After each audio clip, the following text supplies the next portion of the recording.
Well, good morning, everyone. I am so happy to be here on a special day where we are closing out the Out and Equal Conference 2020. It's an honor to be here to share a little bit about some of the work that we're doing inside of our organization to help create change in a more inclusive environment for our LGBTQ community. My name is Joy Fitzgerald. I have the privilege of serving as the Vice President and Chief Diversity Officer for Eli Lilly and Company. I identify as a straight ally, champion, advocate, and strong voice for change who's willing to put skin in the game for all populations. My preferred pronouns are she, her, and hers. I have a colleague that's here with me today that's going to be helping to monitor the chat room, the box for you to present your questions. So I'd like to give a moment just to introduce Karen. She is going to be helping us. So Karen, would you like to just introduce yourself to those that are here with us on today? Hi, everybody. I'm Karen Mirko-Tolsky. I am also a straight ally, and my pronouns are she and her. I'm happy to be here. This is the first time I've been able to attend this conference, and I've heard so many wonderful things about it from our many, many colleagues here at Lilly who have attended over the years. So much energy in this room. So we appreciate the chance to be part of it.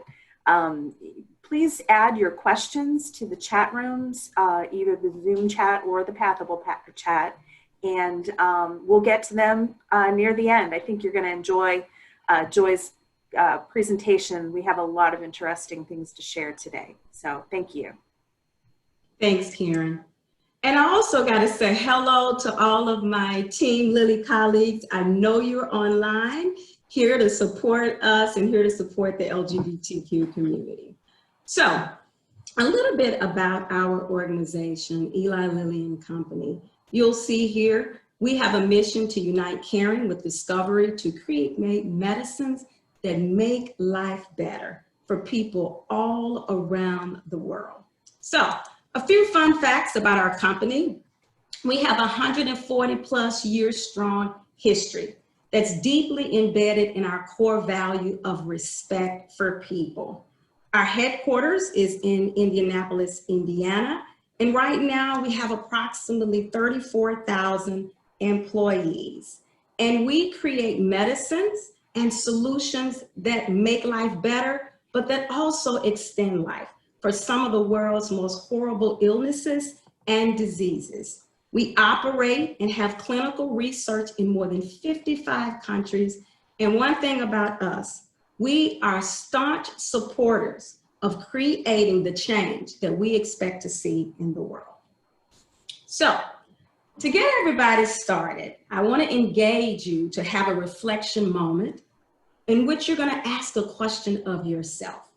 And the question that I want everybody here to think about on today: how much of your authentic self do you bring to work with you every day? So, imagine the slide here as if this were a continuum. And let's use the number 10 as the most optimal experience that you could have in the workplace. And if you were to rate yourself a number 10, this means that on most days, you get to come to work feeling fully safe to show up as your authentic true self, which in my opinion is your best self. You are not worrying about how others may receive or perceive who you are. Let's move somewhere around the middle. And let's say you were a number 5. This means that to some degree you share, but in other places you don't. Maybe you're sharing with those that are the closest to you, or those that you have developed a more safe and personal relationship with. Some may know personal things about you, and to others, maybe not. And then let's look at the number 1, being the far extreme of this continuum in which there is no safety. You hide pieces and parts of yourself that really is your true self.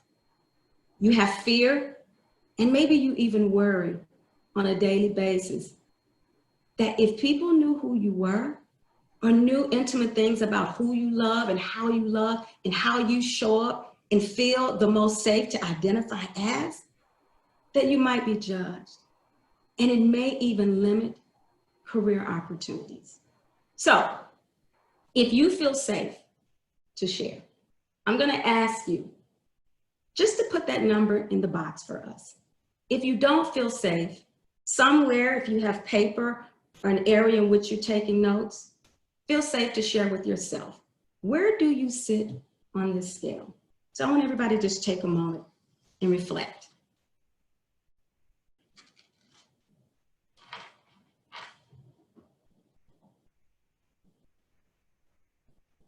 Thank you. Now, why did I ask that question? And why is that important? How we show up, our ability to feel psychologically safe, certainly impacts one's experience within an organization. Data suggests and shows that the more safe individuals feel within an environment, the more optimal their all-around experience is to themselves, to their team members, to their leaders, but really to their organizations. This is, if you're somewhere on that 10, that far right end of that scale, data would suggest to us that we're gonna get the best out of you. Innovation will have the opportunity to exist, and we're gonna have a more engaged and a more productive work environment.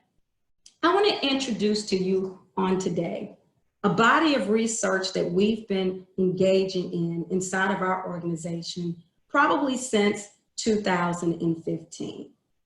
And just to give you a little bit of the background information, in 2015, we had a group of amazing women inside of our company who sought to understand why at the highest levels of our organization, we had more men represented in senior level roles than we did women. We've been in the journey of D&I for quite a long time out of our organization, and we've made a lot of progress in many areas. But if we were honest, we had really only made incremental progress at the most senior levels of our organization relative to management representation for women. And we saw this as a rich opportunity to understand what we could do to improve, but also do more than just make incremental change. We needed to make sizable change to improve our workforce around gender. Here at Lilly, we have a process, and it's a commercial go-to-market process in which we look to understand the lived experiences of patients so that we could help make medicines that would improve the quality of their life. We're a data company, and we use data all the time to help inform decisions that save and extend lives. Throughout today's presentation, please keep in mind that this process is the first time that we had ever looked at data through the lens of D&I leveraging a business process. So let me say that again. This was the first time where we used a business process to help us solve a problem through the lens of diversity and inclusion. The employee journeys is the largest study and body of work that we have created where we have data that is statistically significant to help us solve some of our people, leadership, and cultural challenges. So I talked about, we started this work in 2015, and as you'll see here on this slide, the first journey that we conducted was the women's journey. And we learned so much throughout this research that we needed to replicate this for other minority populations. So as you'll see, our second journey was the African-American journey. We then followed with the Latino Hispanic journey, Asian journey, and I'm delighted today to share with you a first look at our LGBTQ journey.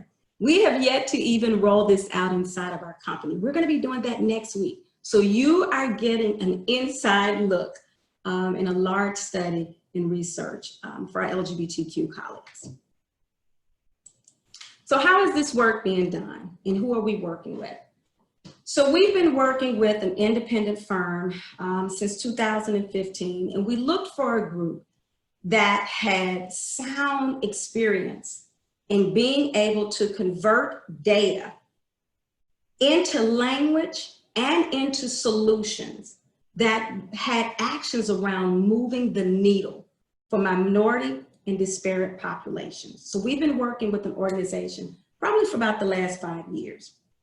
It was also important for us to work with the independent firm because, as you'll think about, companies have been doing pulse surveys and engagement surveys for years. And quite frankly, I'm certain some of you have heard, or it might even be your own experience, that when you get these surveys, somewhere in the back of your mind, you're wondering, can I be truly honest? Will this organization be able to link back my inputs to me? And how might that impact or influence my experience and or future career opportunities? We knew that the questions that we would be asking as part of this data research were going to be personal and to many private. So we needed a group to administer this body of work so that people, and even those of us who are responsible for this work, would not have any indication of who these individuals are, nor could we link any of the inputs to any individual. So it was very important for us to do this. The second bullet, we needed help from our Pride Employee Resource Group. We have an amazing employee resource group. Pride has been around for quite some time, and I think they presented here on yesterday evening at the conference, and they are a strong cohort of individuals that are very active inside of our company, but also within the Indianapolis community. Why is it important for them to be part of this work? Number one, we needed this group to be able to help us and to help communicate to our allies, but also the LGBTQ community of, why would you do this? Why would you raise your hand and say, I'm willing to share my story, but also my journey and my experiences when they are great, but maybe even some of those experiences that are not so good. We needed them to help provide the why, but not only the why, to be in this research with us and serve as a steering committee, but also an advisory body on where we need to pivot when appropriate, but also to help us understand even the language that we needed to present to our non-LGBTQ employees to make this body of research be real, be important, but most importantly, be authentic and impactful around what we were trying to accomplish. We brought in a team of our market researchers that sit in our commercial side of the business, but also we work with our human resources organization as well, because we needed access to previous data, previous engagement surveys, but also core HR data. And we wanted our talent management leaders to understand, as we are going through this process, how we can be making change based on the things that we were learning and finding.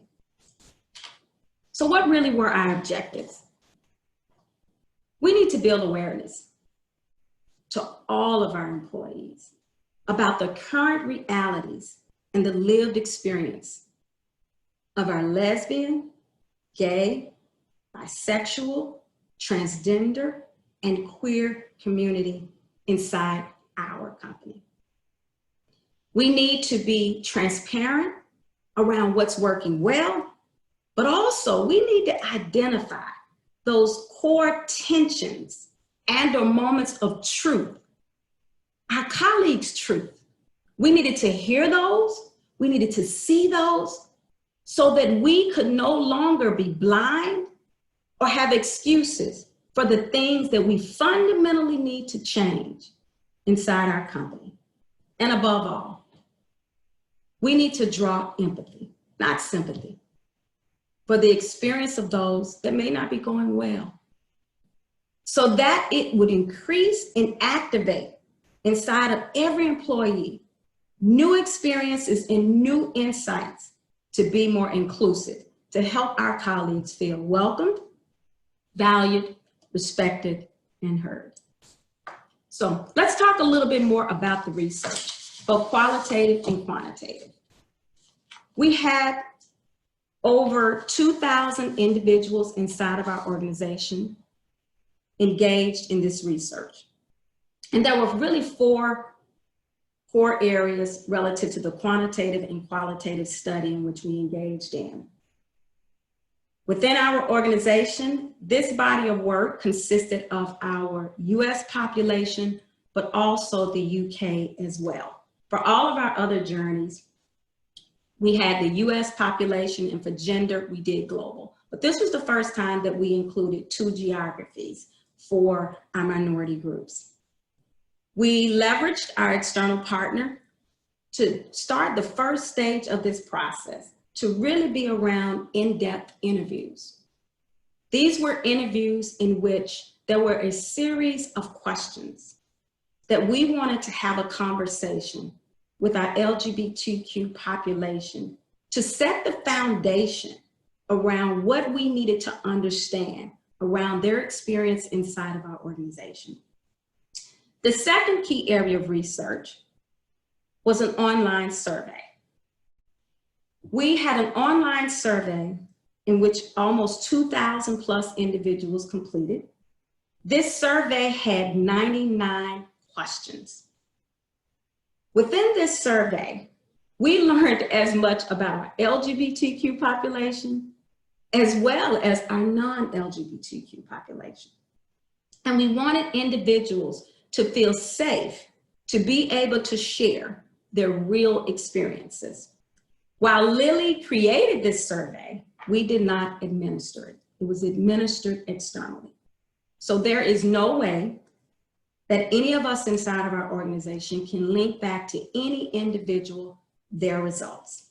And I think this important piece was core, and it created a level of trust inside of our company for people to feel safe, to be vulnerable, but also transparent. And let's be honest, these are hard questions to answer and to talk about inside of a workplace. The third area was our in-depth focus groups. So once we finished the survey and we were able to look at all of the data, our colleagues and our research team was able to segment it, and it was really clear we began to find some key wins, key things that we felt that were working really, really well inside the company. But then we began to see in the data, in the quantitative data, some areas where we maybe needed to double click and have a more, I guess you would say, a deeper level of understanding. We had questions. So then at this point, this allowed us to create more qualitative questions or open-ended questions at the conversational level to be able to provide deeper insights based on some of the high-level findings and learnings. So these were online interviews. We conducted several of them.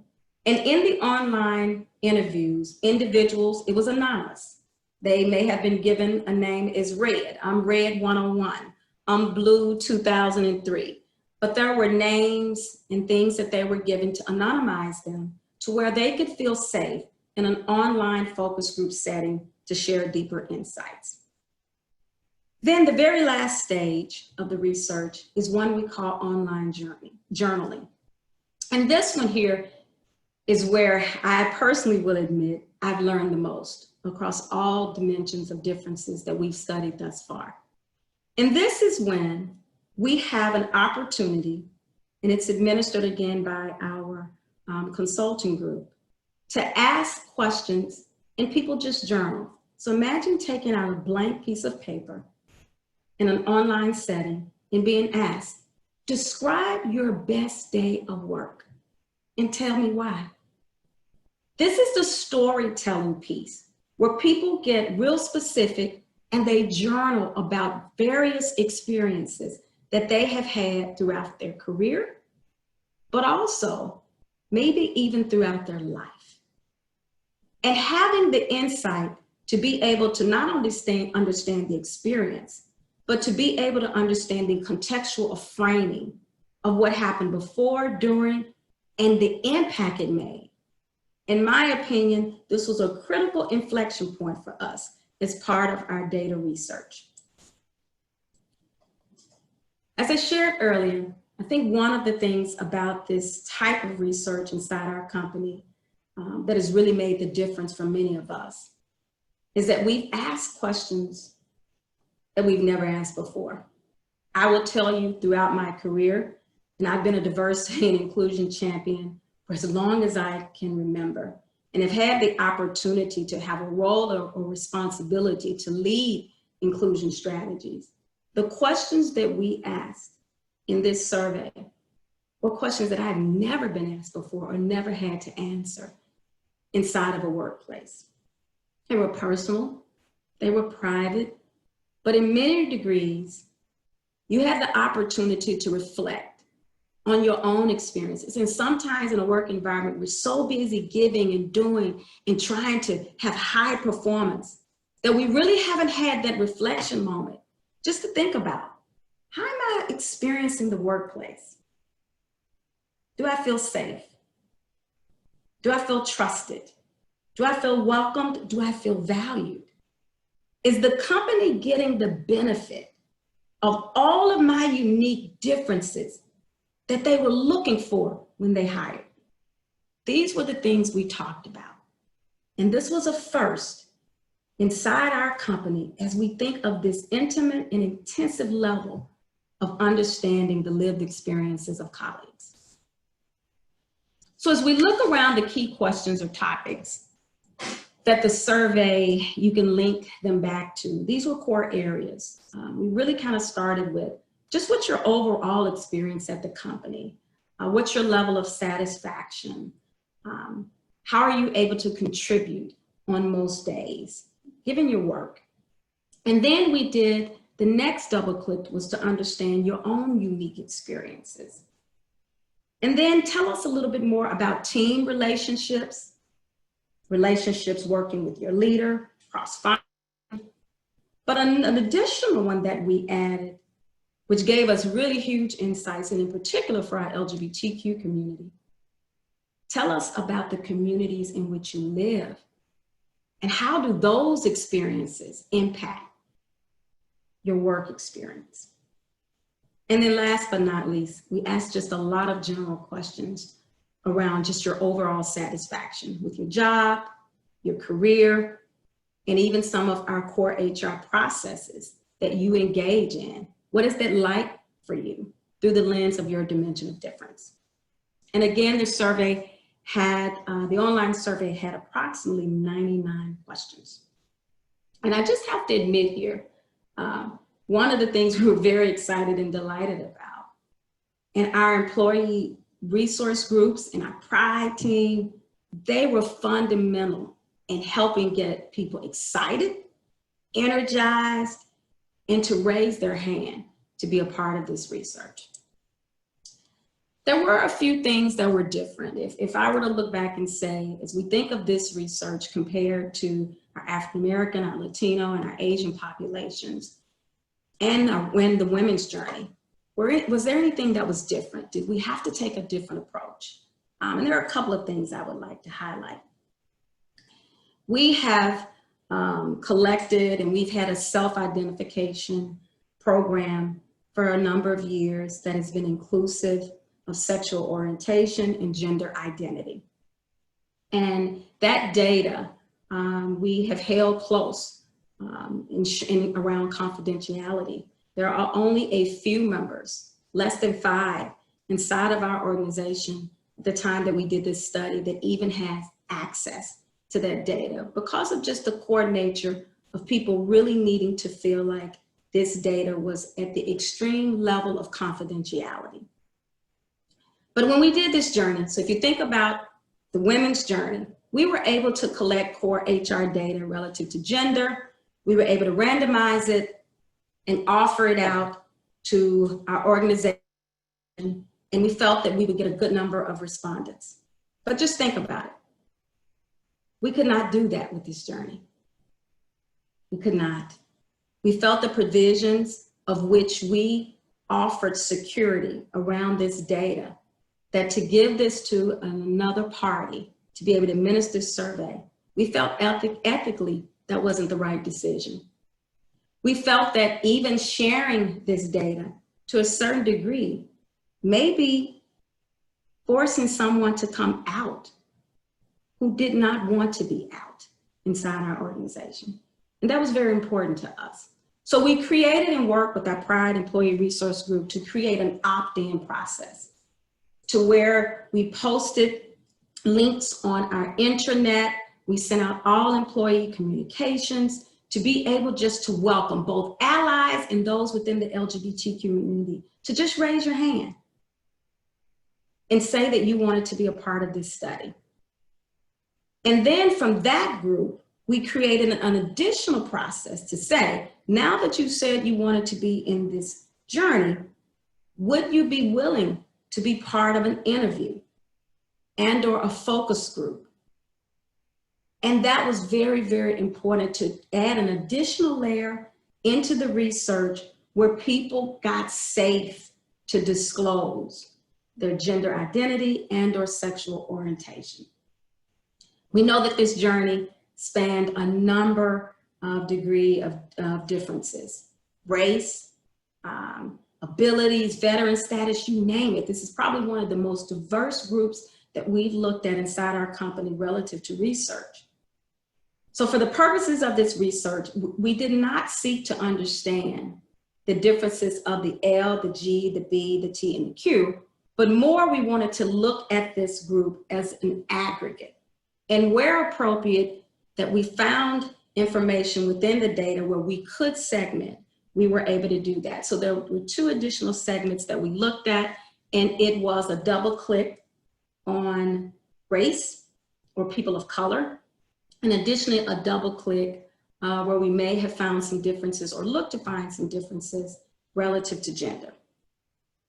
And then the third piece, just recognizing that this was an invisible dimension of difference where we could not, into some degrees, be able to add individuals based around our own thoughts relative to gender and or race. We really, really needed to be heavily reliant on working with our Pride community to help us create the pool of individuals to research as part of this work. So what were some of our key findings? You know, Lilly, we were very delighted to learn that at very, very high numbers of satisfaction, on most days, people love working at Lilly. They shared that this is a great place to work, that they're highly engaged and motivated, and that on most days, our employees in our LGBTQ community feel like they are able to take on meaningful and challenging work that contributes to our mission to make life better for people all around the world. I was very delighted to learn in this journey reveal that people were highly supportive and shared amazing stories around leader support. That I feel safe coming out to my leader. My leader creates a welcoming environment in which I could be my true, authentic self. And there was a lot of data that supported that individuals felt welcome at the team level, within the groups that they work with on a day-to-day basis. But a deeper look revealed that there was a high degree, in some cases, that our LGBTQ population worries about both perceived and real biases that exist inside our company, but also outside the organization. And that this has real impacts around how they show up at work every day. We heard stories where LGBTQ members shared, when things happen within my community, or outside the organization, I bring those worries, those fears, that compromise psychological safety with me. And when my peers and leader are silent about the things that matter to me and my well-being in my community, that impacts me as well. We describe this journey at the highest level around 2 keywords: always cautious. Every new team, every new leader, our LGBTQ employers report that they struggle with compromised psychological safety due to varying degrees around judgment and/or acceptance. Are you tolerating me, or are you respecting me? Just think about that. Are you tolerating me, or are you respecting me? How many of us would like someone to say that you love or that you care about? You know, on most days, I tolerate you. I don't think that's a good feeling. How about I respect you, I value you, I welcome you? We link this around 4 key dominant enterprise conditions that most employees inside of our company experience: monoculture, social distance, talent management systems, and relationship capitals. So monoculture basically is a system that focuses on traditionally dominant groups. So meaning that whether it's real or not, there is a perceived archetype that's welcomed and that's seen as successful inside of an organization. As it relates to social distance, having difficulty belonging and or feeling included if you're not in the traditionally dominant group, meaning that the greater you are, the more differences that you have, the more different your experience might be inside of the organization. As it relates to talent management experiences, that they can and sometimes perpetuate the status quo or the redundance of maybe an archetype. And as it relates to relationship capital, that it sometimes can be challenging to build those relationships that matter inside of an organization, that it can be challenging to develop relationships across the dimensions of differences, and that can compound over time. As we looked at our core data around who's out at work, who's out to some, not out at work, as you'll see, our data is pretty consistent with the Human Rights Campaign data. And this is an area where we richly see a huge opportunity to increase the number of those inside of our organization who feel safe being out at work. I think that's a call to action for us. So as we looked at this really is the overarching phases or stages that we were able to analyze the data, both qualitative and quantitative, that one goes throughout their career here at Lilly that identifies LGBT and or Q. One of the things that I'd like to highlight here, as you'll look at this, you'll see question marks between each of the 5 stages. And really, this was another difference that we didn't see in the other journeys.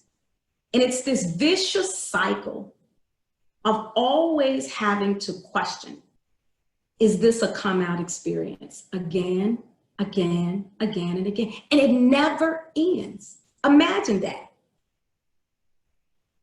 Every new leader, every new team, every time someone else joins your team, when you engage with external partnerships, organizations, that you have to subconsciously or consciously ask yourself, do I have to come out again? And at what cost? Will this be an environment or an individual where I can feel safe? And we know that safety and trust for many doesn't happen at the moment of meeting someone, that it happens over time. It's a vicious cycle. And for many of our LGBTQ colleagues, that's exhausting. And it's a lot.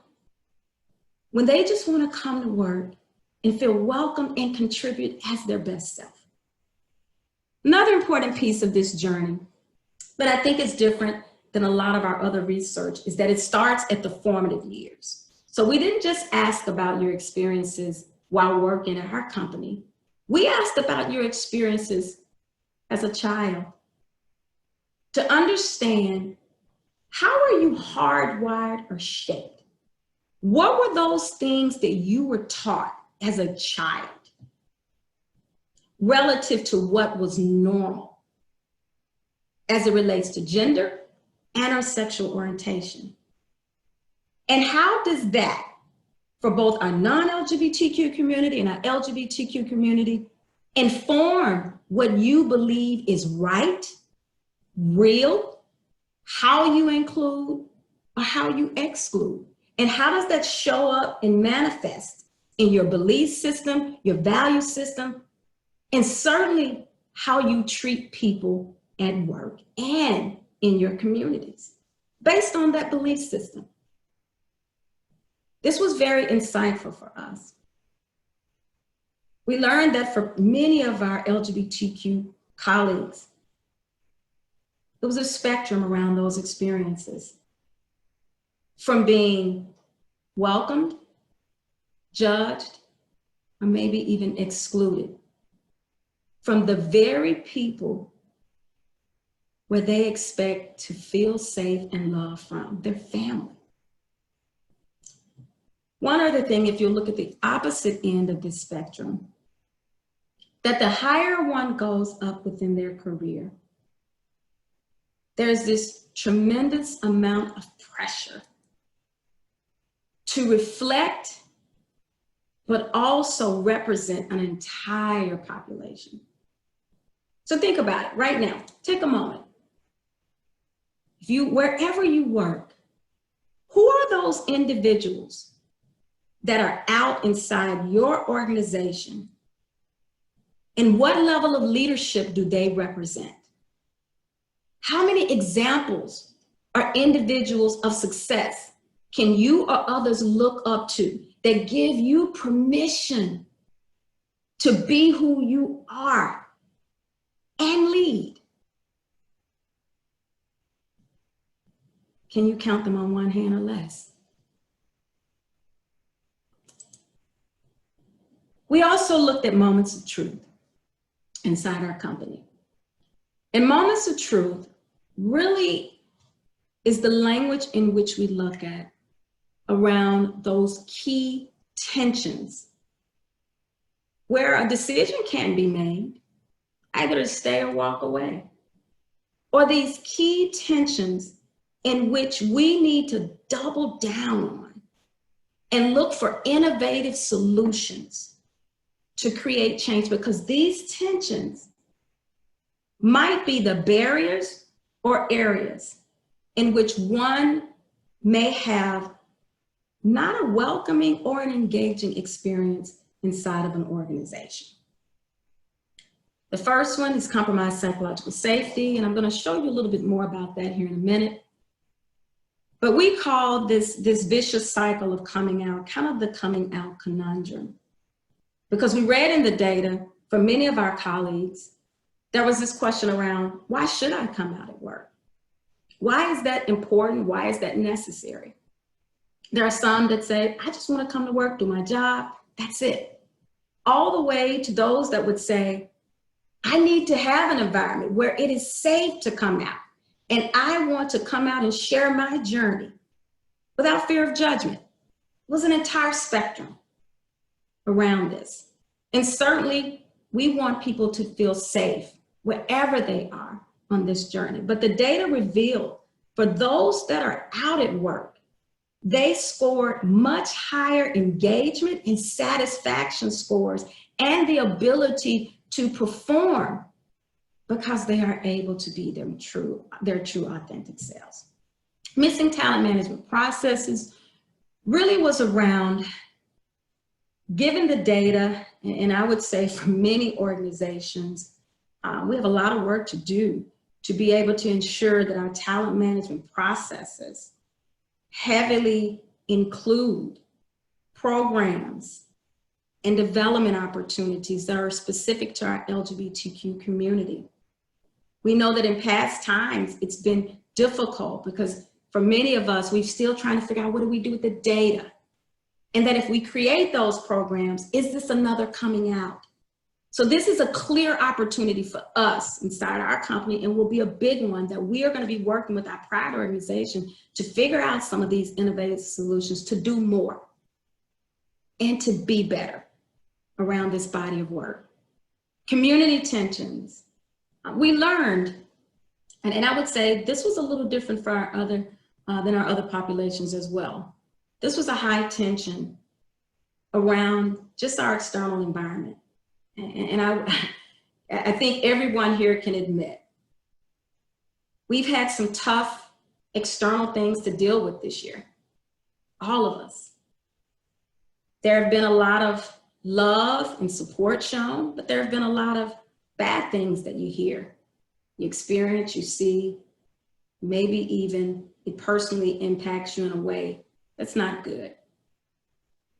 And that it's not enough for our employees to know that we're working on our workplace. Our employees said to us through this data, we need you to work on the community as well, that you leverage your influence and your power to advocate for the right policies, the right practices within the communities in which we live so that we could feel welcomed. And the last one was around, are there others like me? People want to know, where are they? Who is my support system? Who is my mentor? Who can I look up to? So that piece around visibility is certainly huge.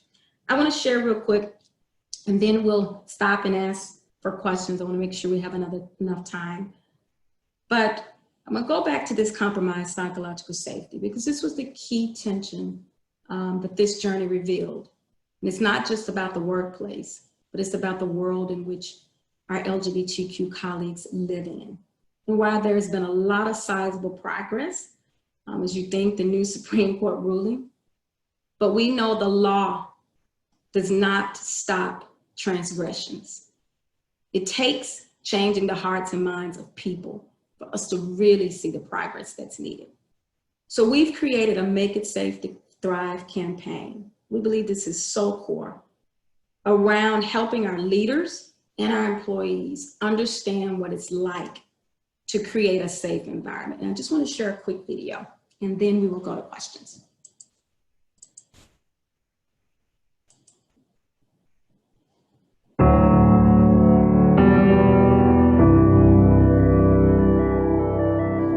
We don't get to choose the world we live in.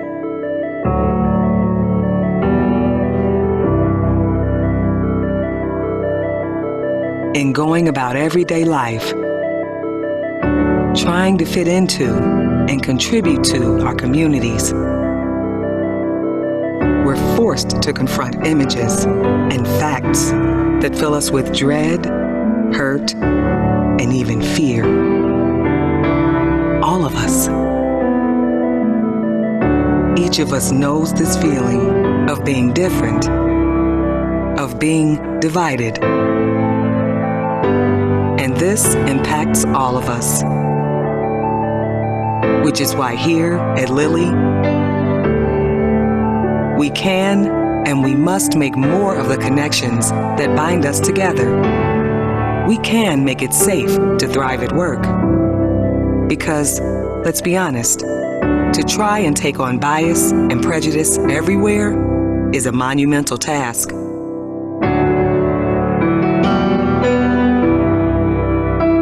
But this is our company, and in here, with more understanding and more respect, we have the power to make it safe for everyone to thrive.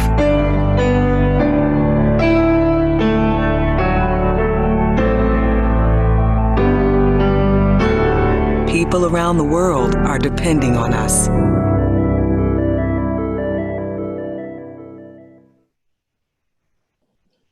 Okay. Oh, all right. Now I gotta get out of here. Give me 1 second. All right. All right. Now getting out of this may be a little. All right. So let me go here. A couple of things that's on the horizon, and then we'll ask questions. Our next stage of this process, we're getting ready to work on solutions and have innovation labs and work with our colleagues over a course of a couple of big events to really think about the change that's needed. And what I love most about this journey work, it's not some group sitting in offices or in a room trying to figure out how to create solutions for a population. It is the population and leadership, both coming into a room where levels stay outside the door, titles stay outside the door, and we all get intimate in a bold, transparent, but courageous conversation around creating the change that we need. There are a few lessons, but I will delay sharing these in case we have questions, but you can read them here. We're certainly available to connect with those if you have further questions relative to this research. But I must tell you and admit, in all the work that I have done throughout my career, this will be legacy work. This will be the work that I look back and will have been honored to have had the opportunity to be a part of this change. This work is moving the hearts, but also the minds of many of our colleagues. And I believe it is helping us to make the differences we need for all of our different populations. So I'm gonna stop here, and Karen, do you have any questions through any of the chat box? Yes, good morning, everyone. I wanna make one quick point that I think is important, and Joy referenced, but there are a lot of people on the call who were part of this project and will remain part of the solutioning as we go forward. And so Joy already thanked them, but I'd like to thank them too and acknowledge just a wonderful team of people, quite a few. And Joy led so capably along with our friend Ileana Monstioka, who's also on the call. One of the questions, I think you've touched on it, Joy, but they might want you to go a little deeper, is a question about what do we plan to do, like concretely, with the information that we've gathered? Do you want to say more about that? Yes, I'm gonna stop sharing so that I can kind of see everybody. Is that better? Yeah. All right. So what do we plan on doing more concretely? Again, I talked a little bit about the Innovation Lab. And one of the things that we do as part of that work, the population within research, so our LGBTQ community members will be key in helping to make recommendations relative to this change. So after we finish the Innovation Lab, the very last day of that lab, our LGBTQ steering committee and members of the Pride ERG will meet with the organization that will have facilitated the Innovation Lab, and they will come up, not us, they will come up with the recommendations that we need to take into our CEO and all of his direct reports. And they will link these recommendations to the changes that need to happen in leadership, the changes that need to happen in our core talent programs and processes, but also the changes they believe need to happen within the culture of how people experience the workplace. And based on those recommendations, we then engage in what we consider corporate projects and innovation. So the video I just showed around the Make It Safe to Thrive, this came out of the minority population journey from our African Americans, our Latinos, and Asians. They really wanted more concrete training to our leaders and employees around some of the things that impact them both inside the workplace but outside. So that will they will determine those concrete actions, not us. Someone asked if we already have an employee engagement survey, and I know you can speak to that. We do, yes. We do. And we look at that data as well. And it's done on a pretty frequent cycle. So it's not a one-year process. So we don't have to wait a year to figure out how things are going. We're able to look at that and measure throughout the year. If we see changes and if we see where things are going down, it presents a great opportunity for us to look at that more in depth and see if there are things that we need to do. Joy, this is a really great question for the time we're living in. How do you make remote employees feel that they belong and are part of a community? Yeah, that is the $1,100 million question. And I would say, I think this is the chance where all of us need to feel more connected and more connected, but more included. We know that probably in March, many of us thought this would be 8 weeks or less, and we would get back to our normal. And at that time, I remember when we first went to a more remote workplace for majority of our colleagues here, I remember thinking, oh, we don't need to bother people right now. We need to maybe pull back on some of our employee resource group events. And then I reached out to our employee resource group leaders, and overwhelmingly, they were all saying their groups needed to connect. They needed to talk about things that were impacting them through the lens of this pandemic that maybe they had never or we never considered before to be real challenges.